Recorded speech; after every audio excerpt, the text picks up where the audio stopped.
Hi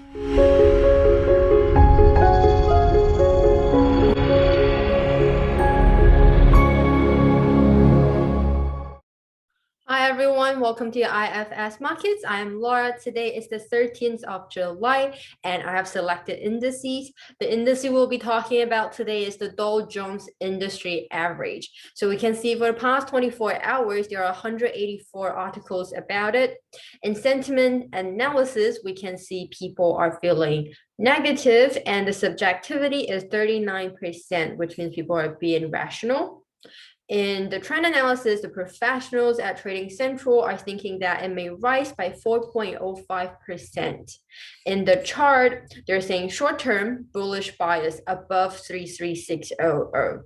The current price we can see is above the 20 days, 50 days moving average, and also on top of this Bollinger Band. The pivot point is 33600. In the comment section, they're saying the RSI is advocate for further upside.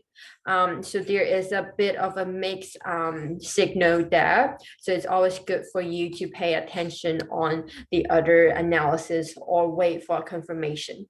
Below is a series of supports and resistances, and I hope you like this video. If you do, don't forget to press the like, and also don't forget to follow our social media, Facebook and YouTube. Until then, I'll see you tomorrow. Have a happy trading day. Bye.